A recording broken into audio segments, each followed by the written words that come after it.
Hi everyone. Before I get started, I'm going to be doing a lot of like clicking and looking around because I have a lot going on my computer and the book. But so to start this discussion off, since learning about career theory, well, career counseling, what surprises me is that there's actual theories that go along with it. You know, growing up and people always put in your mind, what do you want to be when you grow up? What do you want to be? And you just think like you just choose it based on what you want to do. But it surprised me to learn that there's actual theories behind why people choose what they want to do and the ways that they go about choosing that. And so that really just stuck out to me because I had no idea. I thought people just choose what they want to do based on what they like or what they're interested in. But it's a deeper process than that. There's a lot of theories in here, and they were pretty dense when it came to understanding them. But I think one that stuck out most to me was the social cognitive career theory, just because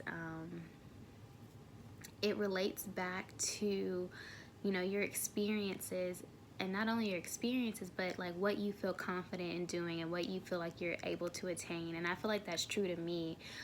When it comes to picking out a career, I pick what I think I'm going to be good at. I pick what I think is going to get me a job. I pick what I think I'm going to be successful at and something that I can like set goals for and attain. For example, I knew I didn't want to go in the medical field, or that it wasn't for me because I wasn't good at science. And I felt like that was, when I think of med school and going to school to be a nurse or a doctor, I just think of this crucial college path that you have to go on, and I'm like, I can't do that. What am I doing? And so I feel like, that was one reason why I chose not to go into the medical field. Not that I've never, tried it or anything. It was just because I felt like I could not do it. And so this theory talks about like self-efficacy and things like that, because it's not so much your self-worth, which is self-esteem. It's yourself, like your ability to achieve something. And it just focuses on how your mindset, along with your own personal experiences, collide together to figure out what you want to be, or what career path that you want to pursue. So, and another reason why I like this career theory, is because it talked about, there was like a scenario in the book about a guy who, because of his size, people encouraged him to play football, and he just happened to find himself good at that, and it led him into a successful career.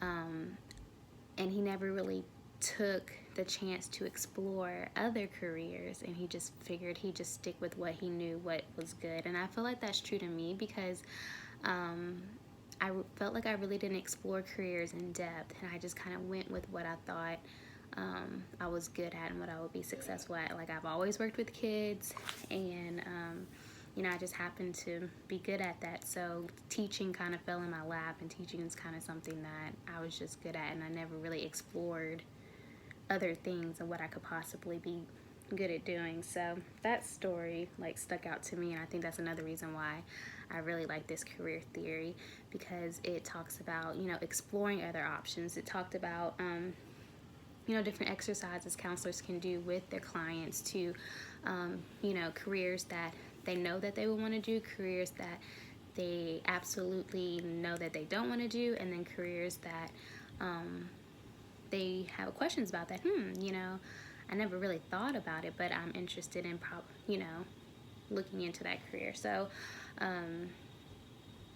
that's something that I really like too. It's just because it gives you that, it teaches people to look at everything and don't just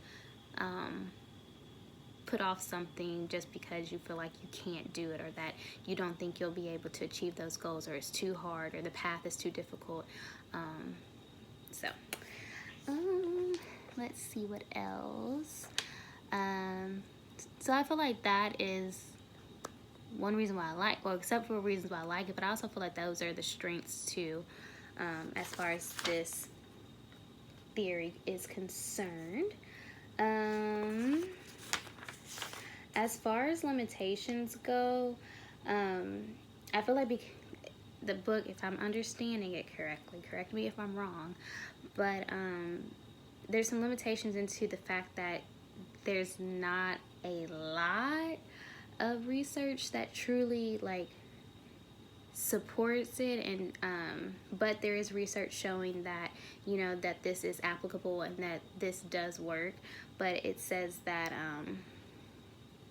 that there's some more research that is needed in order to, I guess, back this theory up.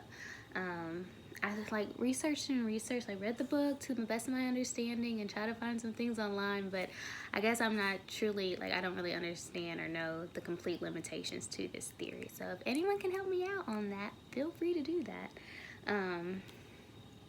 Let's see here. And how will an understanding assist you in my future career? Well, if I decide to be a college advisor or a career counselor or a guidance counselor, like, I need to know different theories in helping people successfully choose what they want to do. Like, I found this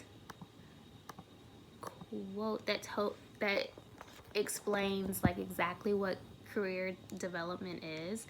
It says career development is a continuous lifelong process of developmental experiences that focus on seeking, obtaining, and processing information about self, occupational, and educational alternatives, lifestyles, and role options.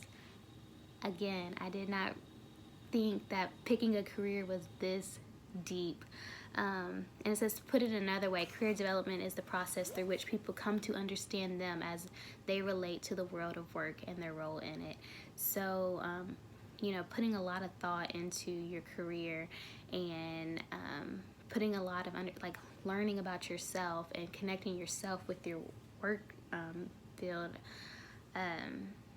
like that's what career development is. And in order to help you understand that, in order to help you figure that out, we as counselors, we use these theories to help people come to an understanding of who they are, what they want to do, and how they want to relate that to their work experience.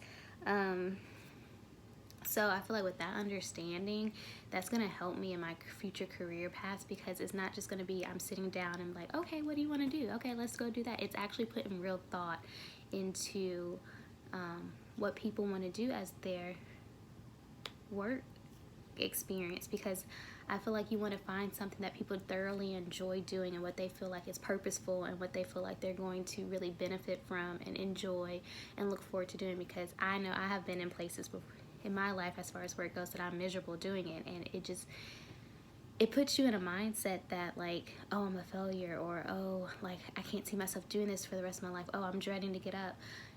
And I feel like I get that way because I really didn't put a lot of thought into my job. I just picked a job because I needed a job. So I feel like as a counselor, I can just really sit down with people and really put a lot of thought and effort into what they want to choose, because ultimately this is something that they're going to have to wake up and do for the rest of their lives. And people want to feel purposeful, people want to feel useful, and people want to feel like that there's meaning to their job and that they're really able to contribute to society through their job. And it gives you a self-fulfillment too. If you're doing something that you love, I feel like you know, there's just a sense of satisfaction with them. So, but yeah, that's my thoughts on this discussion. If you feel like if you think that I didn't understand something or explain something, please help me out, because this was pretty intense on understanding, but hopefully I made some type of sense. All right.